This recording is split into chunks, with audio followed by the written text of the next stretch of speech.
Greetings and bienvenue, Midnight Crew. Thank you for returning to this broadcast, and welcome to new viewers joining us for the first time. If you like a video, then feel free to subscribe.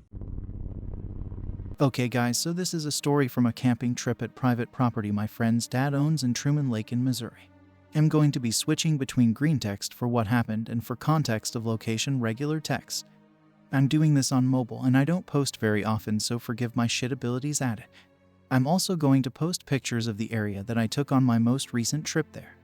These events happened one weekend in June of 2018. The picture included is the map I drew of the area. Forgive my shit art. The blue dots are where we heard shit and the red is where I saw one of the things. Beaman, be a 20-year-old commando. It was the last night of a long weekend camping trip. Nighttime comes. I'm with my best friend, his brother and his brother's friend. My friend's name will be J, my friend's brother is H, and the other guy is L.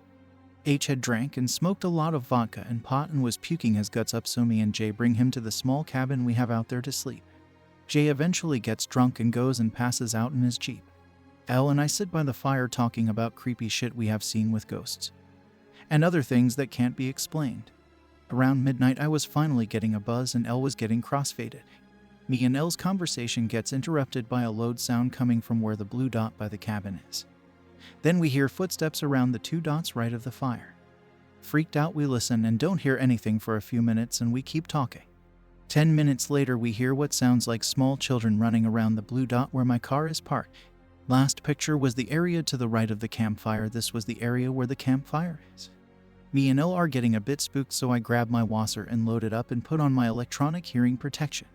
My hearing protection is the type that has 3-dimensional sound and has enhanced sound, so I can hear everything better. I ask L to be quiet and I listen to everything around us. As I turn my head, the areas where the dots are would change to pure static. From that area the speaker then returns to normal. I don't know if any of you all have been to the area or know about it, but a lot of people drown in the Truman area every year and are known for being really haunted. After a while we hear a few more things and I get up and yell, "Hey, whoever is there, leave, this is private property and we will shoot." I rack the AK and aim it into the woods and fire off a warning shot. This image is standing by the fire pit. Go back to the fire and don't hear anything for 30 minutes. Start hearing more footsteps running around my car, but just within the tree line, and it's too dense and dark to see into the woods. Where the blue dot is we hear what sounds like brush being dragged off and sticks being hit together, then immediately we hear what sounds like something sprint off at the bottom right blue dot. This freaks me and L out and I walk over and fire off another shot, and we don't hear anything for a while. After about an hour we hear everything except the fire go completely silent, and all the sounds from before come back even more intensely. Get up and walk down the path to the shooting range with my rifle light on and aiming into the woods. I hear small rustling and stand there scanning the area. I move my flashlight where the red dot is, then I saw a massive 7 feet tall creature covered in a gray or brown fur just sprint through the woods, pushing small trees and shit out of the way, and I scream out and unload my AK in its direction and sprint the fuck away. This image is from the fire pit where my hammock is. These images were taken while we were packing up from this past camping trip. Tactically shit myself and reload my AK while yelling at L what I saw. We at this point are completely freaked out. We don't see or hear anything for about an hour afterwards, and about 10 minutes later we hear the tree frogs and crickets again. About 3 a.m. L goes to the cabin and falls asleep. I stay up on edge till about 4 a.m. Eventually I can't keep my eyes open, so I go to my hammock and set my AK on a tree next to it and get in it. My hammock had a rain cover over it, so I couldn't see out of it.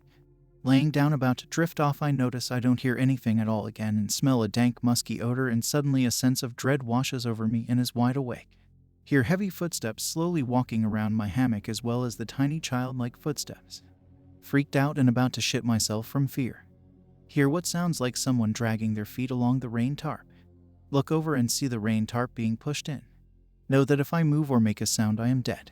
Hear in the distance a tree fall over even though there is no wind or anything at all. Eventually everything stops and the world goes to normal as dawn breaks and I start to fall asleep. That's the end of the story. Does anyone know what I saw? Beaman, Pennsylvania friend. Avid hunter due to the nice wilderness. One day I get a text from my cousin in central Missouri. A little backstory. His dad got a very good job here in Pennsylvania and he got a promotion which resulted in him going out there. The last time I was in Missouri was around 6 years before this on a visit to these guys.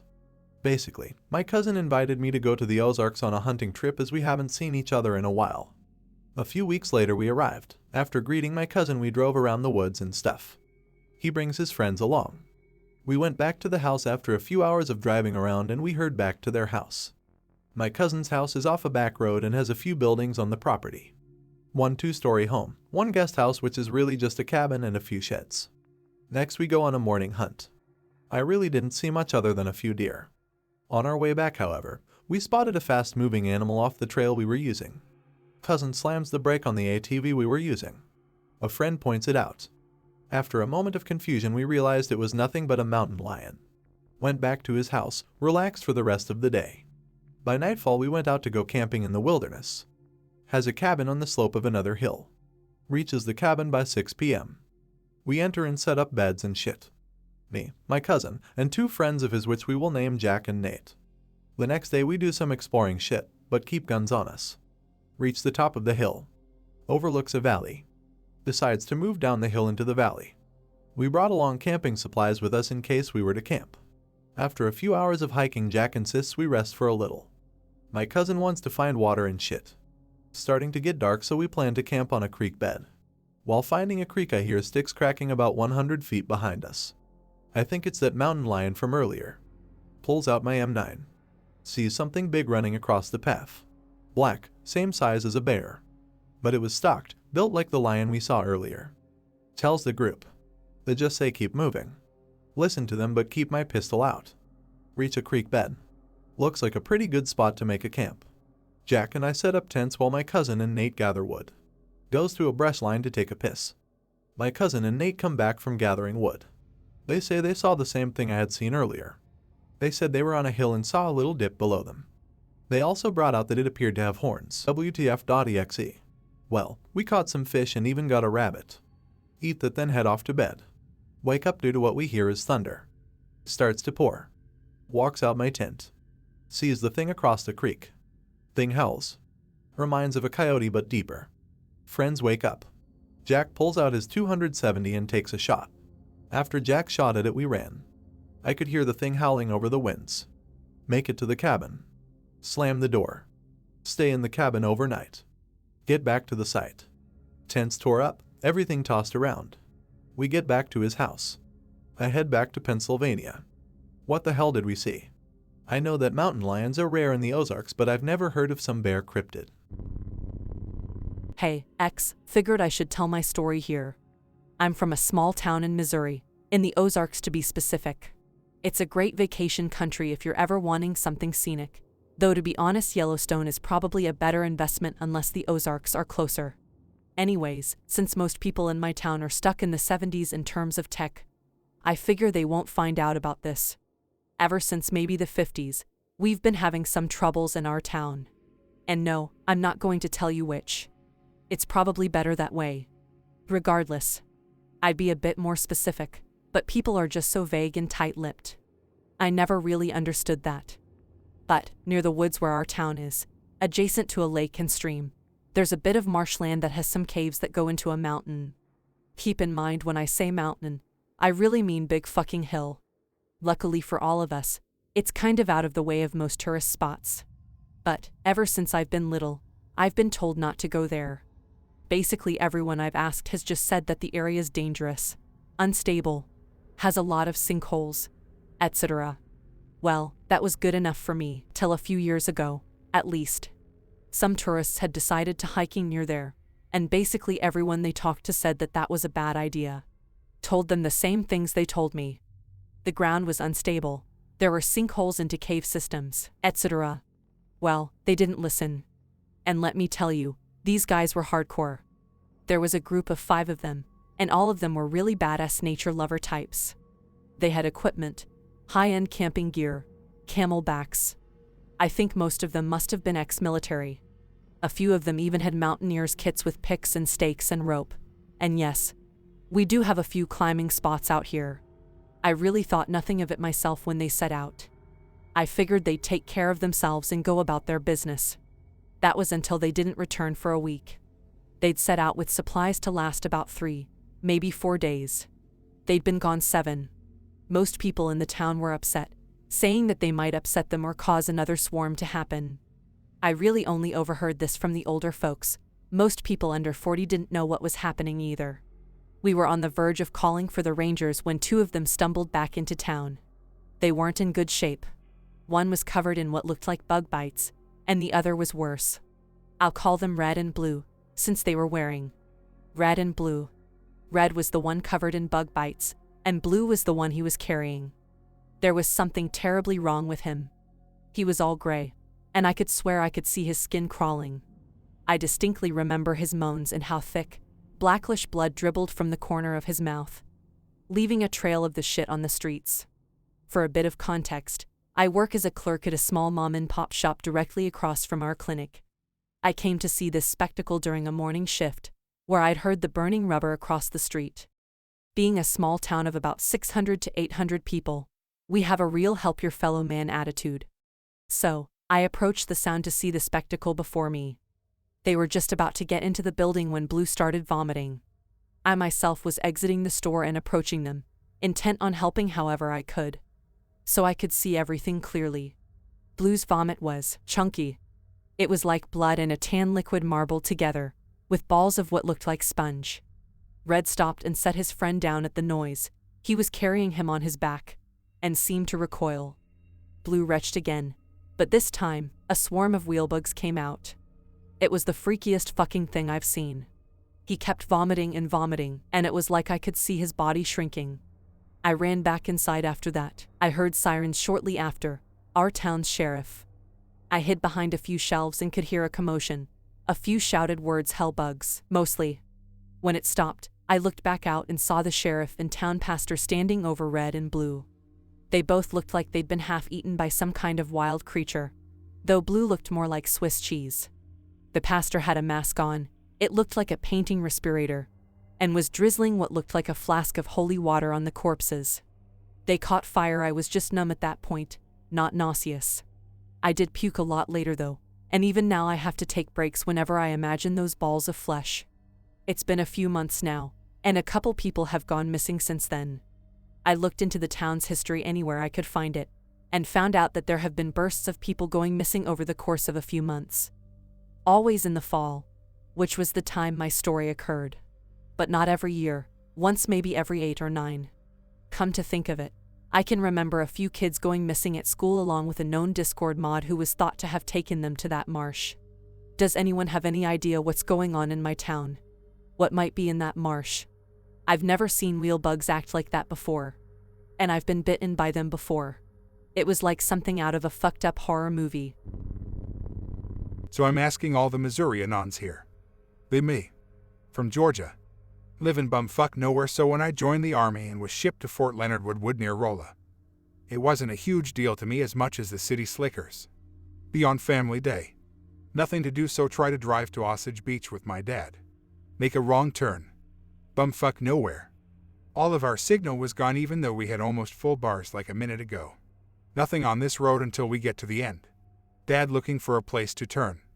See a biggish factory-looking complex, not large but big for the area, seeing we are just outside of Rolla. The only place to turn for about a mile to a mile and a half or so.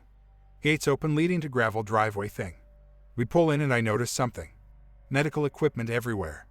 Old M40 gas mask hanging from nails on trees and some just laying on the ground. I'm chemical, biological, radiological, and nuclear operations specialist, and during advanced individual training they taught us that medical equipment can be a sign of a chemical or biological plant.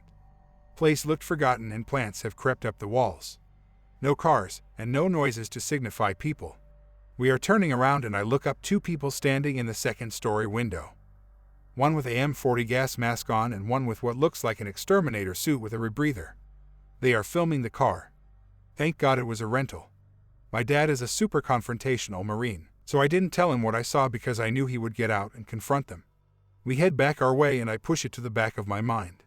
Anybody near Rolla knows of this place. It's between Rolla and Osage Beach. It deeply disturbed me. Believe me or not, I really don't care. This isn't a paranormal story by any means, but it's still interesting because there is definitely some shady business going on there.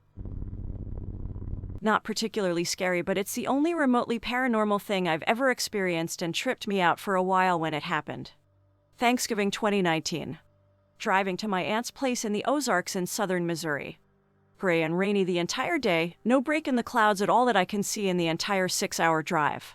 A few miles outside Branson West. The nearest gas station is like 10 minutes away and I have to piss like a racehorse. Pull off on the side of the road to piss.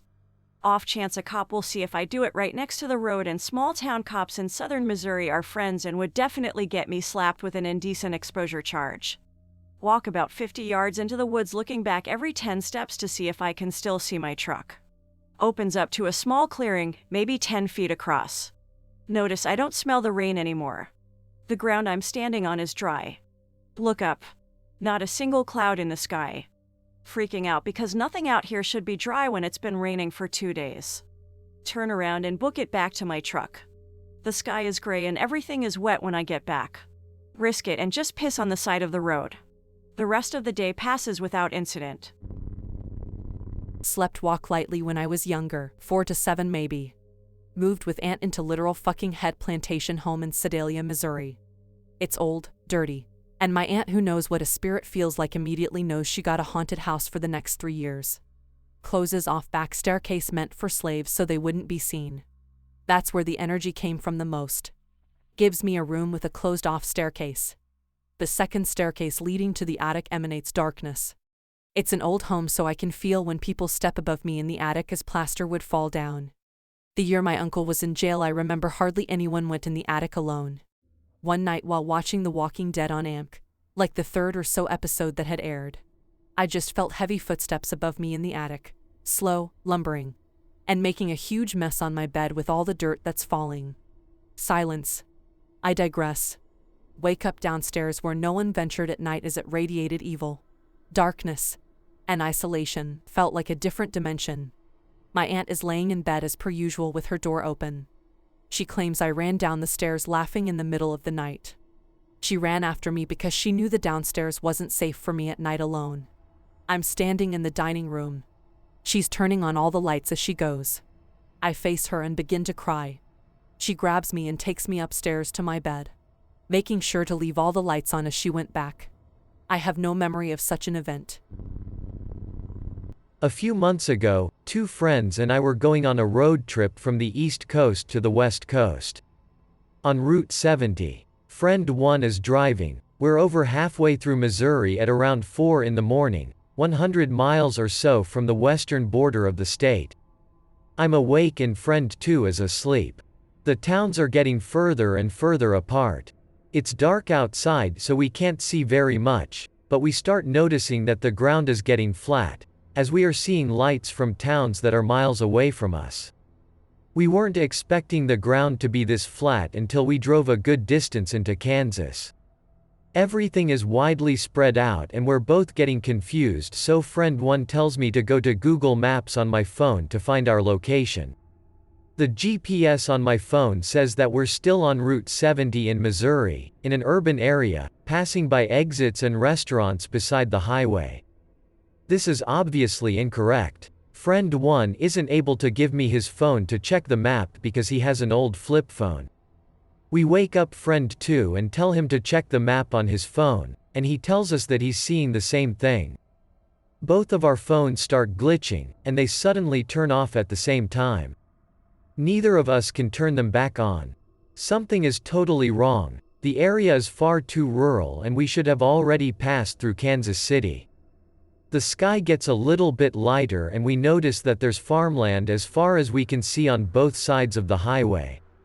We stop in a small town off an exit, with an old inactive train sitting parallel to the highway. Friend 2 takes the battery out of his phone and puts it back in, and he's able to turn it on again. I try to do the same thing but mine won't turn on. We go to maps and find out that we actually aren't in Missouri anymore, we're in Colorado.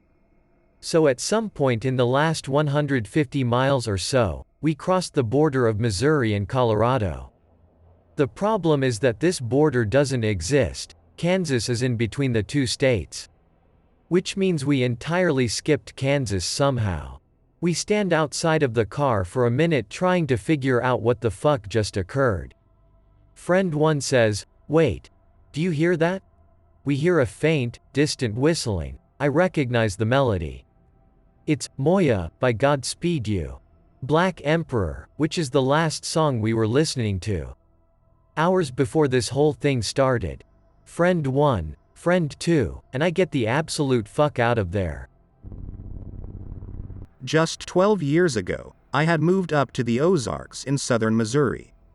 I always loved the wilderness and made sure to get as secluded a place as possible. It was about a 30-minute drive to the nearest town, so needless to say, I was all alone. This still wasn't enough for me. Only a week after moving in, I decided to go on a grand adventure. I would grab my backpacking gear, Mosin Nagant, and enough supplies to last me 2 weeks, and headed off into the unknown.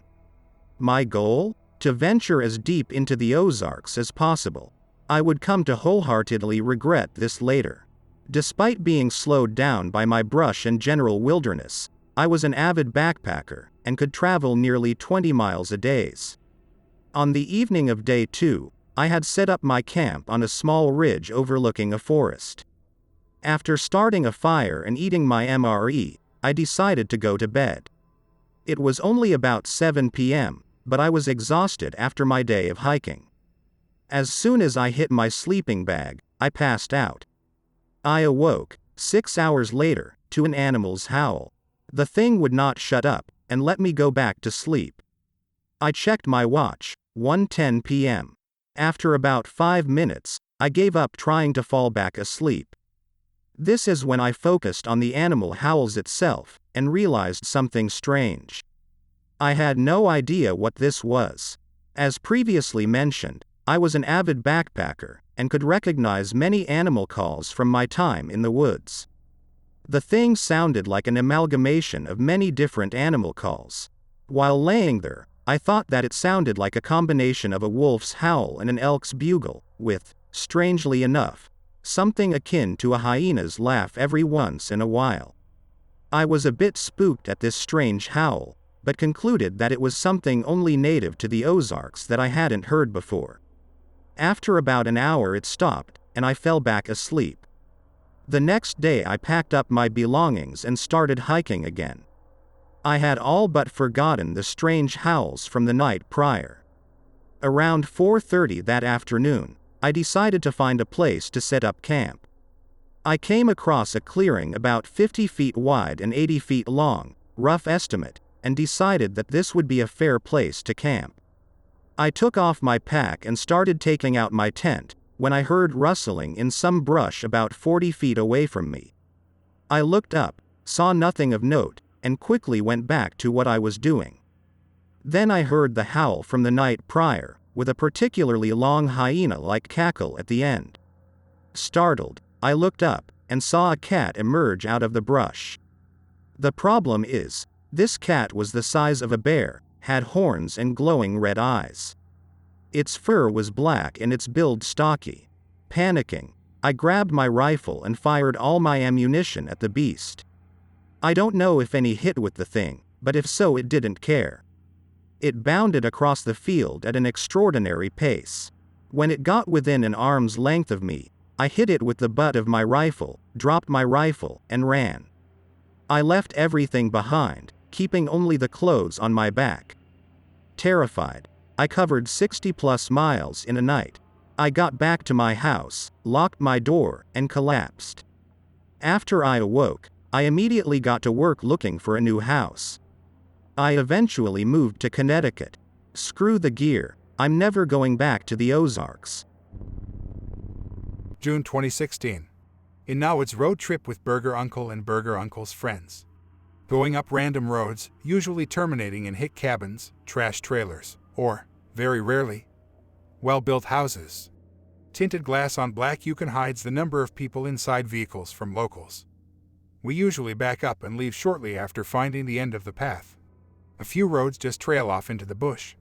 13 hours, come across what at one time was some survivalist compound. Nature has reclaimed it since. Stop vehicles near houses. No recent tire tracks on the driveway, it is overgrown in places.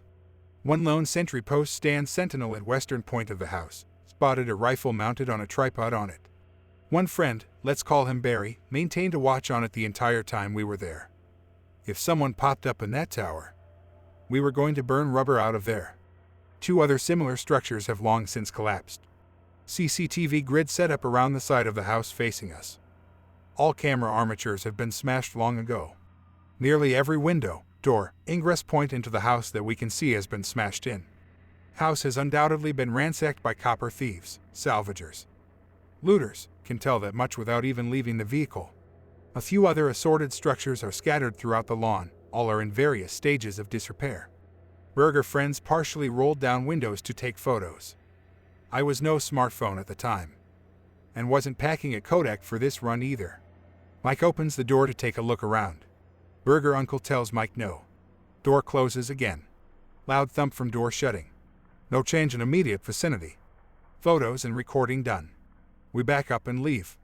Only see cabins and 1 meth shack from that point on. Occupants of meth shack open fire on our vehicle the second we clear the tree line. Beat immediate retreat under fire from what we later discovered was birdshot. Eventually return to Burger uncle's house. Few days later, go out hunting. Hear funky noises off in the distance. Fucking vixens. Fox screams are fucking weird if you're not used to them. Sounds get closer. Suddenly gunfire. Lots of fucking gunfire. Wonked fox noises stop, replaced by yowls, like a puma with its tail stuck in an industrial-strength blender. Gunfire intensifies. Animal noises go the fuck away at high speed in other direction, very quickly fading away. Whelp that probably scared away every deer in southern Missouri. Remain in tree stands for the entire night. Head back to Burger uncle's house in morning. Take a trip down the road in the general direction of where the noises were coming from last night. Come upon a driveway, trees are cut down from the compound at its terminus to the road. Wide open field between compound and road. Compound itself is on top of a probable man-made hill. 4 probable tweaker trailers that we can see parked in an angular formation, facing the road. Shipping containers on either side of the trailers. Sheltered fortifications set up on the shipping containers. Rope ladders on the shipping containers. Bubbed gate in between the 2 center trailers. There are people actively patrolling on top of the containers. Some people are on the field side of the perimeter, near the tree line. Everybody has a rifle. Mike notices some of the guards pointing at our SUV. Time to go. Didn't even get any pictures or recordings. Didn't go back out to that area again. Not super scary, but a pretty weird story from when I was a kid. 7 or 8 years old, at grandparents' farm in rural Missouri. 1-ish a.m. Sitting around a fire pit outside in front of the farmhouse with grandma, aunt, uncle, and 2 cousins.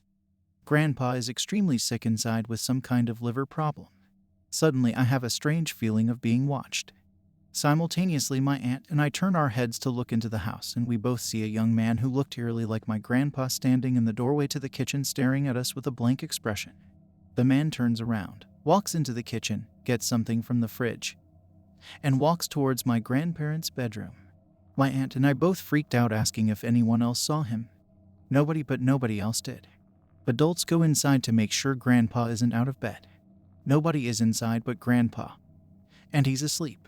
Years later, at the same farm, sleeping in my cousin's bedroom. Large bedroom with 2 beds on opposite walls. The only window in the room is on the back of the house facing an old storage building embedded in a hill.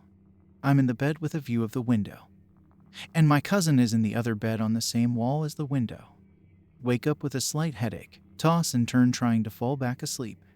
All of a sudden I get the same feeling I had last time of someone staring at me, and I instinctively look over to the window, illuminated in the moonlight.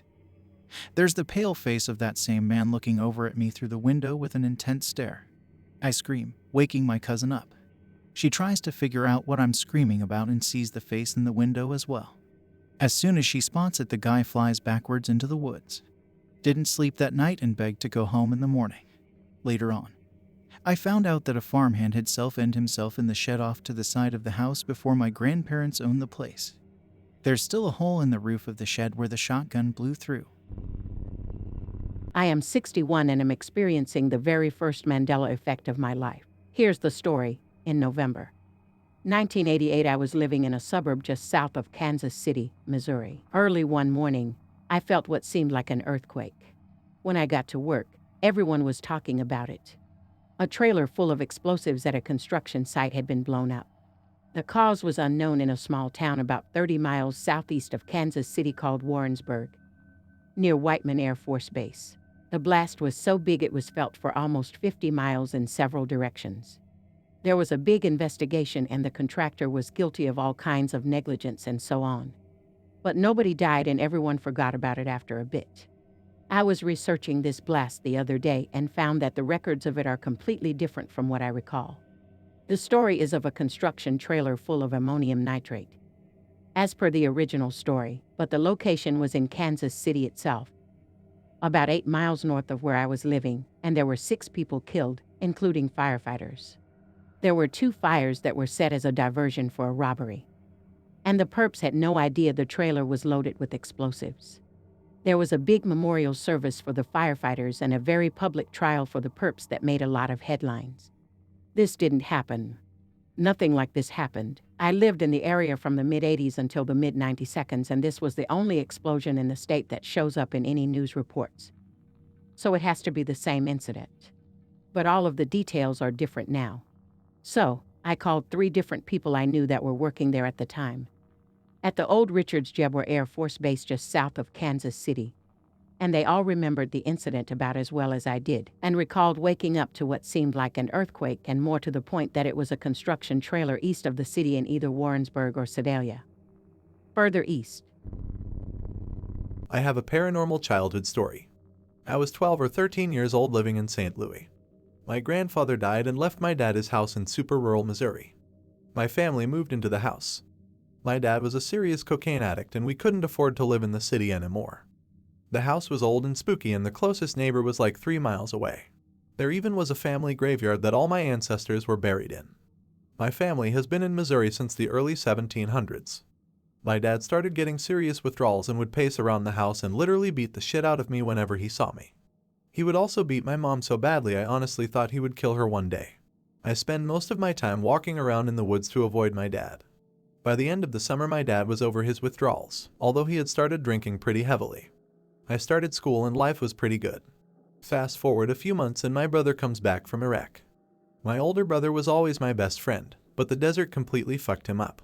He had serious PTSD and basically would sit around all day and get drunk and fight with my dad. Situation just got worse and worse until one day my dad accused my brother of stealing some of his cigarettes and he slashed my brother with a knife. After this day my brother moved to live with some woman in a trailer. All of this shit began taking a toll on me and I started getting violent in school. I smacked my middle school girlfriend and was suspended from school. I ran away from home and started living with my brother and his tweaker girlfriend in a trailer. Started hanging out with her younger brother who was a part of a weird skinhead group. They were into weird paganism shit and would kill cats and dogs and shit. Fast forward a few years. They had all started getting into drugs. Literally started to act like a pagan, Satanist cult. One of them was even arrested for killing some drug dealer. I was taking a lot of shitty country LSD at the time and started getting really paranoid. One night I was so paranoid I was certain there were a dozen people watching me from outside the trailer, so I started shooting a gun into the dark. My brother and his girlfriend woke up and started screaming at me and I was so confused I just fucking ran outside through the woods with the gun. I felt like there were people stalking me and watching me from the dark of the woods. I came really close to putting the gun in my mouth because I was so paranoid and afraid. Even thinking about it now makes me nervous. Luckily, I joined the army when I was 17 and left all the fucked up family shit behind me. I still am pretty dysfunctional today, which you probably could figure that out since I'm posting on X on a Saturday night. So this happened a few weeks ago. I live in super rural Missouri and the only thing around is forests. And some farms. Have a rednecky friend that's cool as fuck. He's a year older than me and has already graduated high school. Somehow he is an absolute chick magnet. He calls me and tells me he's got beer and a couple of girls with him. Invites me out and asks if I know if there's anywhere good to drink. Tell him of an old hiking trail we can take his truck down. Call up my Mormon friend and tell him we'll give him like $20 to drive for us. We go out and it's the dead of night and we find a nice little clearing that we could park his truck at about 20 yards in diameter. Be drinking, chatting it up, and making out with the girl he brought. Mormon leaves to take a piss. Another friend goes to grab some chew out of the truck. Comes back and sits down by us and doesn't say anything. Me being drunk off my ass, I just start blabbing to him for like 30 seconds and he doesn't say anything. Couldn't see his face because the way his hood was up and the way the light of the fire was. Don't pay attention to the fact he came out of the woods opposite the truck. Mormon friend yells from behind me. What the fuck? Everyone in the truck. My drunk ass realizes something's up because he was devout and never cursed.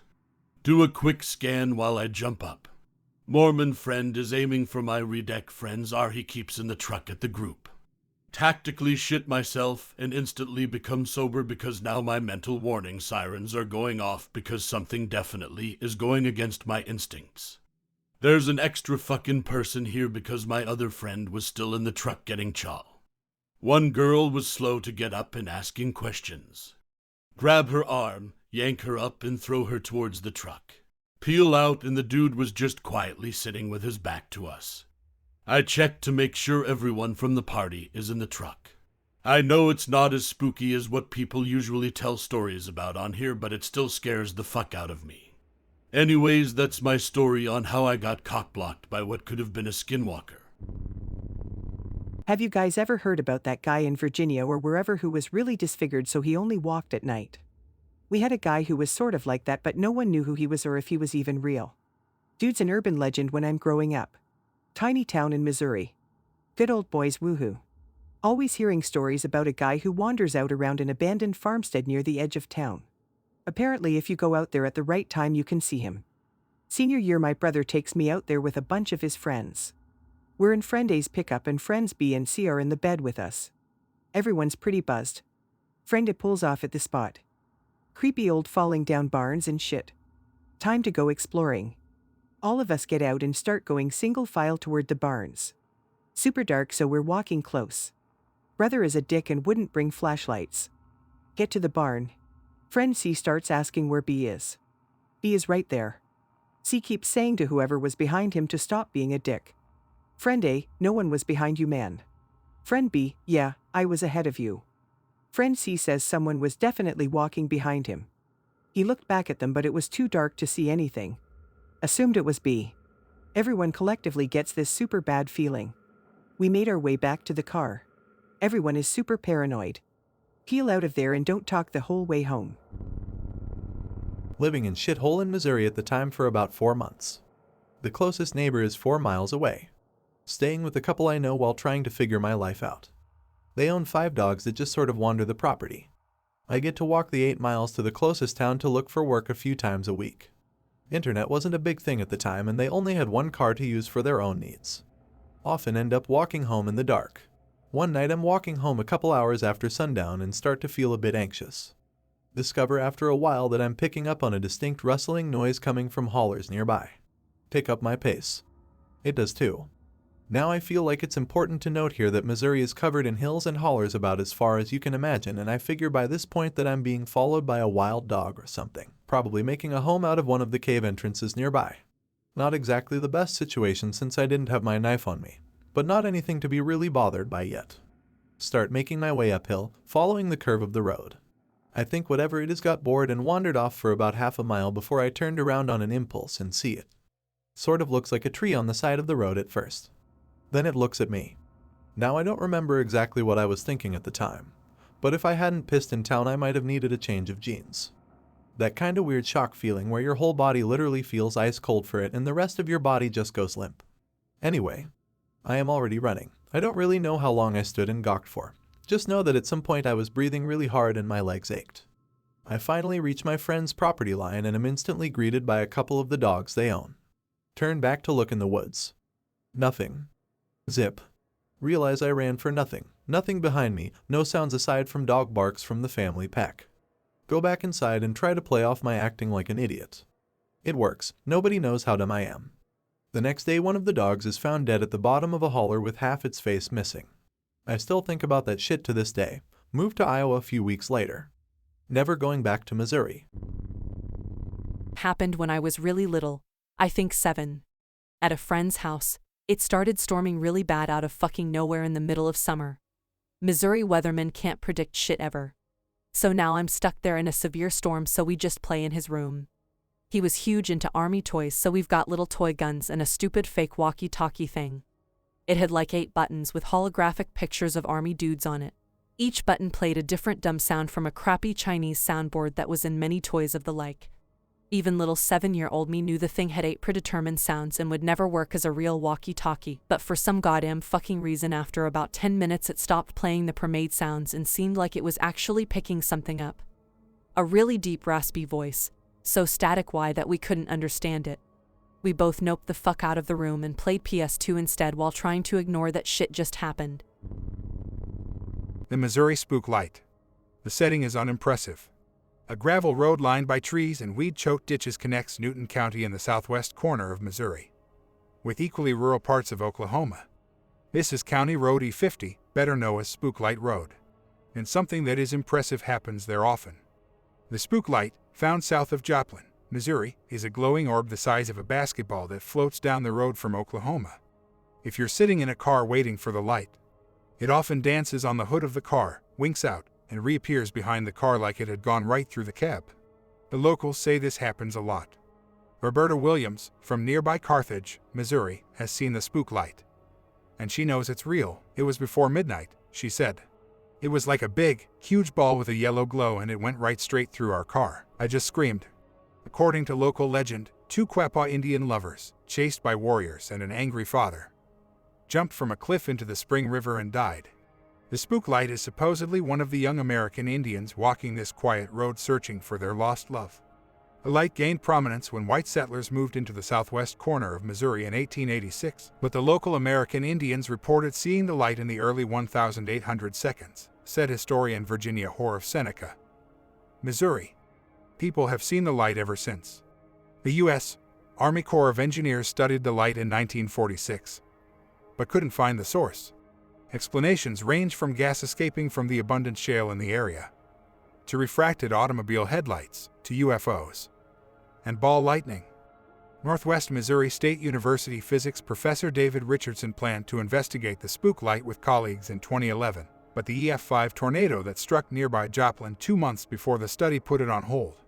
I've always been fascinated by ball lightning, and if the Joplin spook lights failed the first hypothesis, headlights, then I'd have turned to ball lightning, Richardson said.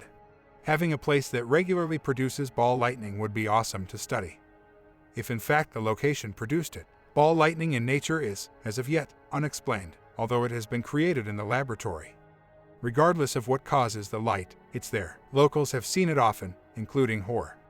When I was in high school, and I graduated in 1934, I saw it, she said. It came right through the car. We saw it coming toward us and I looked out the back window and I saw it had passed through the car. Former mayor of Seneca Gary Rourke has never seen the spook light, but knows many who have. It's a little bit like people with stories about UFOs, Rourke said. There's no doubt they've seen something, but what it is anybody's guess. A building sits at the turnoff to Spook Light Road. Although it's a private residence now, it used to be the Spook Light Museum. The museum was originally owned by Arthur Spooky Meadows, who later sold it to Garland Spooky Middleton. Middleton sold soda to people who stopped to see the spook light. Bill Caldwell, librarian for the nearby Joplin Globe, said he knows why people are interested in the light. It's such a community happening. It's just part of the landscape, he said. It is unexplained and intangible. There's just no way to know what it is. To find Spook Light Road from Joplin, take Interstate 44 to Exit 4. Missouri 43 south 4 miles to Gum Road, turn west on Gum Road to a T, turn south. Then turn west onto E50. Hoare has advice on the best place to park. You never quite know where to stop on the road, Hoare said. But people say, where do you find the most beer cans? That's where you can stop and see the spook light.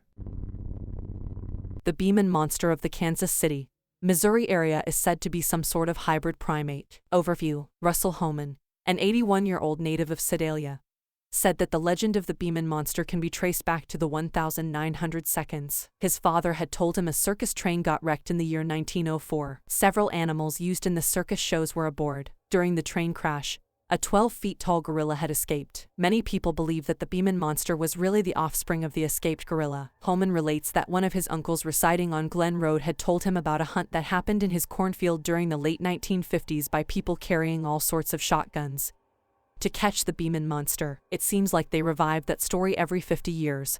Holman said. Dad said when the boys would get out of hand, they'd call out the Beaman monster if you didn't behave. I never did see anything. The Beaman monster was used like the Boogeyman to scare children into behaving and was therefore known to most people as a story or local legend. Sightings. A 29-year-old Sedalia native, Demon Smith, claimed to have seen the creature and described it as something like a coyote or wolf. Smith saw this monster when he was around 10 years old. He was then riding in his uncle's pickup truck when a wolf-shaped creature emerged from the woods and started running at the sides of the vehicle. I've seen what my uncles told me was the Beaman legend, said Demon. I haven't heard anybody speak of it since I was little. It wasn't quite animalistic, Smith said. It's hard to explain unless you've seen it. Other strange happenings occurred around the farm of Smith's uncle. Smith remembered when a pig was found mauled to death without any signs of another animal, such as tracks. Another time, a dark figure moved around in the woods during a thunderstorm. He said, "It's like one of those things. It could be something or it could be your imagination. It's not like Santa Claus or the Easter Bunny. I think something does exist that's unexplainable." Momo is the name of a local legend, similar to the Bigfoot, which is reported to live in Missouri. The name Momo is short for Missouri Monster, and it is reported to have a large, pumpkin-shaped head with a very furry body and hair covering the eyes. First reported in July 1971, near Louisiana, Missouri, by Joan Mills and Mary Ryan. Momo has been spotted up and down the Mississippi River. It is supposedly a large, 7 feet tall, hairy, black, man-like creature that eats dogs and emits a terrible odor. Some suggest it was a rogue black bear. Following sightings in 1972 beginning at 3:30 p.m. July 11th, first reported by Terry, Wally, and Doris Harrison, and lasting for about 2 weeks. Tracks were found and submitted to Lawrence Curtis, director of the Oklahoma City Zoo and Botanical Garden. He deemed the tracks to be a hoax. Sightings. 1971, a pack of picnickers reported that Momo came out of the surrounding woods while they locked themselves in their car. The creature supposedly ate their food. 1972, local children reported seeing Momo walk past them with a dead dog. Soon after, a farmer reported a flash of light, growls, and the strong odor that is associated with Momo. The Kansas City demon has only been sighted a handful of times, roughly 4 times in Kansas City, Missouri, but it has left a lasting mark on those who have seen it. One girl involved in the first sighting passed out upon escaping the creature. The demon is described as the size of a man or taller, with a 12-foot wingspan. The wings are leathery like a bat's, and the face is that of an ugly man. When on land, it moves in a wobbly way. It is apparently strong enough to shake a house. A theory states that the Kansas City winged demon may be some sort of a large bird, a small pterosaur, a giant bat, or a winged goblin. In the winter of 1967, a no-nonsense Missouri farmer had a run-in with a horde of strange, scurrying entities from outer space that one could only describe as resembling green space penguins. On the bone-chilling morning of February 14, 1967, a 64-year-old farmer by the name of Claude Edwards woke up to attend to his duties on a remote parcel of land near Tuscumbia, Missouri. As the sun rose low on the horizon, Edwards bundled up to face the bitter day, never imagining that he was about to have a face-to-face encounter with the unknown. Edwards was a simple, hard-working, salt-of-the-earth Midwesterner who had no time for any kind of foolishness regarding aliens, flying saucers, or the like. So as his worn boots tramped across the icy, rock-strewn slope that took him from his home to his barn, nothing could have shocked him more than to see what appeared to be a UFO sitting in one of his nearby fields. Edwards stated that before he saw this unusual object, the first thing that he noticed was that all of the cattle in his east field were gazing in the same direction. Intrigued, Edwards followed their stares through a grove of trees and was astounded to see what he described as a massive, grayish-green, mushroom-like object, which was perched atop a circular tube in the meadow adjacent to his barn, almost as if on autopilot.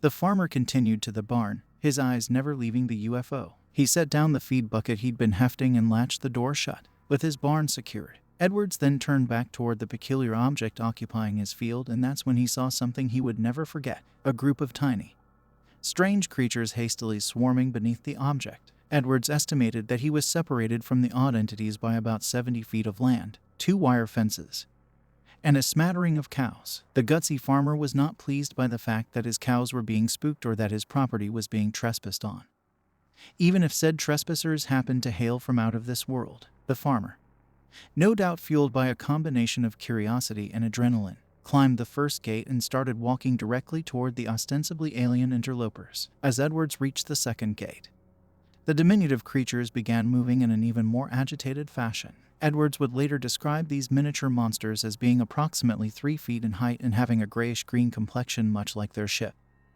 Although it would seem that these beings erred on the greenish side a bit, also based again on Edwards' sketch, it would seem that either these beings had no hands or that their arms were moving too swiftly for Edwards to discern the shape of the appendages. Edwards also claimed that these aliens were either wearing goggles or had large, wide-set, black eyes. They also had dark protuberances where their noses and mouths ought to have been. Whether or not he believed the protrusion to be a natural part of their physical features or some sort of protective or possibly breathing apparatus is not clear, although the connection may be tentative at best.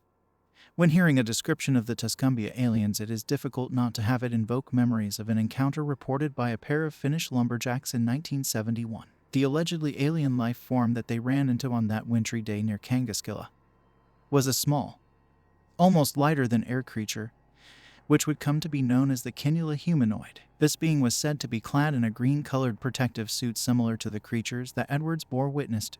That is assuming, of course, that the things that Edwards saw were wearing anything at all. Edwards watched in wonder as these bizarre creatures buzzed back and forth directly beneath the odd device, arms swinging frantically at their sides. He would later claim that these invaders resembled little green penguins with no visible neck. Edwards also stated that he could not clearly discern what manner of locomotion they were employing with their lower extremities.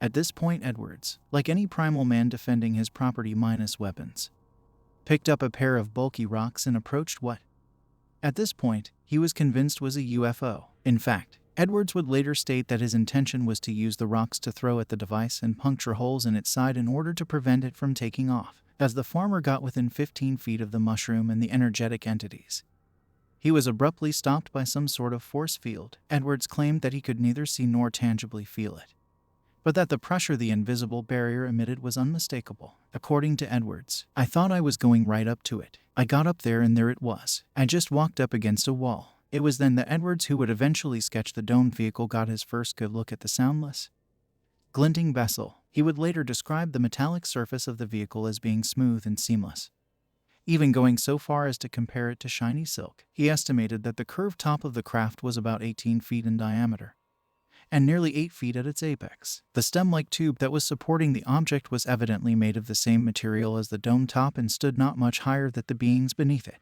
At this point, the perplexed farmer could also discern evenly spaced oval portals, about 12 inches long and 12 inches apart, situated around the lower rim of the saucer. Edwards would insist that these portals did not seem to function as windows, as he could see a dazzling array of colors radiating from each of the oval.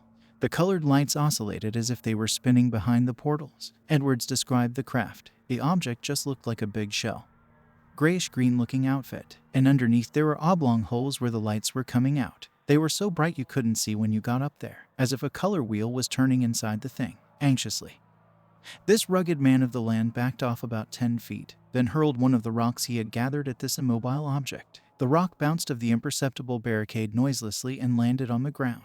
Edwards then threw his second rock with even more force, but this one just skipped over the object like a stone over water, before landing in the field behind the UFO. As soon as he lobbed the second stone, the scuttling green critters swiftly disappeared behind the shaft supporting the craft, presumably into an access portal that was concealed from the farmer. It was then that the strange UFO tilted toward him not once, but twice. On the third lurch, the UFO actually began silently ascending off the frozen earth. According to Edwards, the flying mushroom soared skyward at tremendous speed before it leveled off and began heading towards St. Elizabeth, which is located northeast of Tuscumbia. The vehicle vanished within moments, leaving behind a puzzled Edwards and a pasture full of befuddled bovine.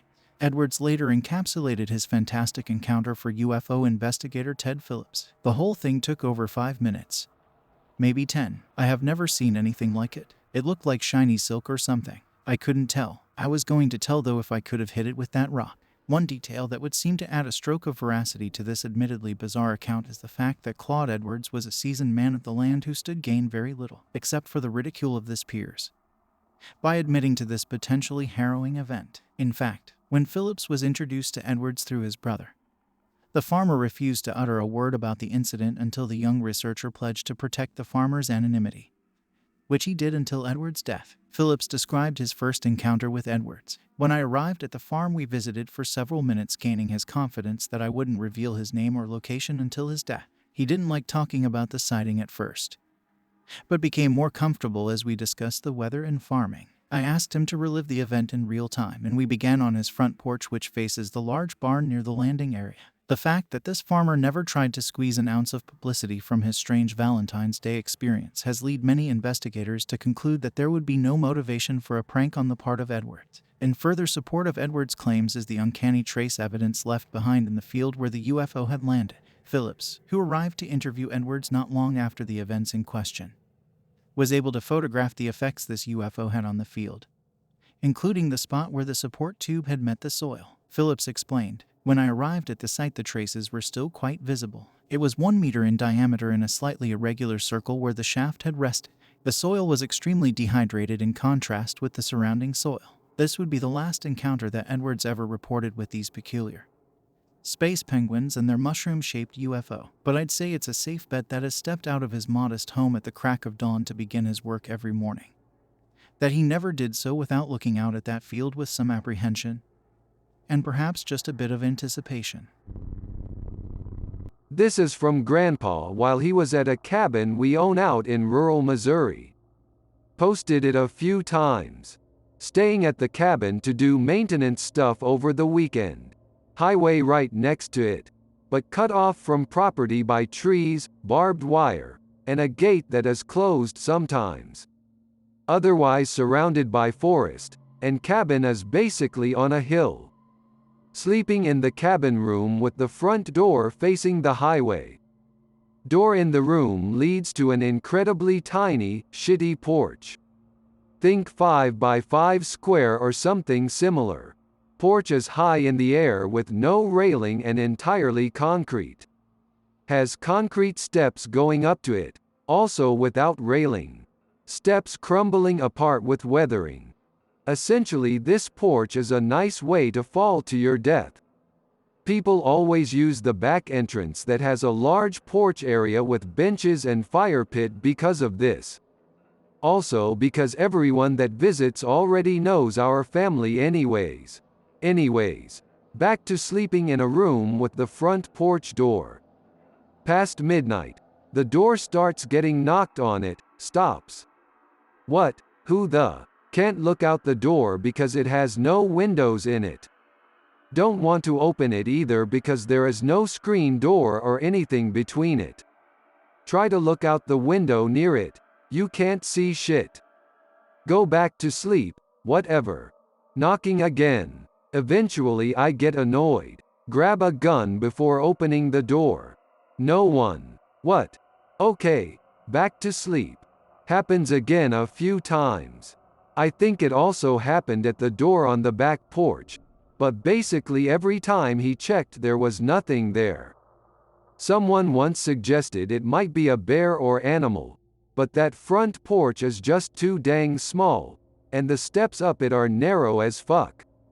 I can't see someone climbing it, let alone in the middle of the night. Also, I asked my sister if she remembered this story from him, and we validated each other on it, and decided to ask our grandpa about it. He didn't remember. I was so upset because I really wanted him to elaborate on it. Another, this time from me. Staying at a cabin in a rural area with family and some friends. Middle school age kids. Dicking around. Go to an area we endearingly call the field. Just as creative as our cabin, which we call the cabin. Take walkie-talkies to keep in contact with parents, whatever. We head out to the field. Just across a not very busy highway and a few feet westward. Go in. Be stupid for a while with sister and our friends. Go to edge of our property and the field, hear chainsaw noises, must be neighbors. Get closer. See a guy with chainsaw that sister and I do not recognize. Kind of a ways off but clearly on our side of the property line. No idea what the fuck he is doing what. Decide he is a Texas Chainsaw Massacre guy and run home while babbling at walkie-talkie. Parents don't take us seriously and pester us about being scared. Possibly a neighbor. But I kind of knew the people that were next to that property, and they didn't even live close to the line. They lived quite a ways off in the distance, so there really was no reason for there being anyone there. With a chainsaw, especially. Kind of dumb, but scared the shit out of us pre-teens. Last one I have pre-typed up. Again, pre-teens being stupid in the field. Decide to go to other area connected to the field which we call the creek. Guess what the fuck it is, bruh? Lots of kids that are my sister's friends. I'm the youngest, severely bored but love running around on the land. I am an adventurer. I am Indiana Jones mindset. Get to the creek. Play around in it for a while. Decide to go across it because some people own land over there but never visit it. Think it was bought by realtors or the state who just want to sell it to whoever cares to fix it up. No one is there in the times of been. Before it was bought. There's also 2 abandoned places. A deteriorating barn just across the creek with a field between. An old ass house up a hill from across the creek. Hell yeah. Adventure, go to the barn. See some owls. Why the fuck are you out, owls? It is daylight. Dick around. But one girl starts freaking out. What's your problem? Why are you this way? I hate so much about what you choose to be. Ignore her while my sister tries to talk to her. Was basically always an asshole to my sister's friends because they always picked on me as a group. Girl points out someone at the edge of the field that is like a black figure though. What? It's the day. The sun is here. What is this black thing? All poop ourselves because they are easily scared. Watch it carefully. Kind of too scared to head home because it is closer to the path to get out and across the creek than we are. It disappears into the forest. Eventually get the girls to leave. Involves every man for himself crazy running home. Parents think we dumb as fuck. Probably the only one that is more likely paranormal out of these few stories. Where did you go, silhouetted figure? Were you a shadow? Who knows? I hope that you enjoyed tonight's broadcast.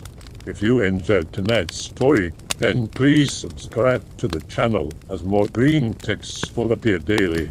A new broadcast will appear when the clock strikes midnight Central Time.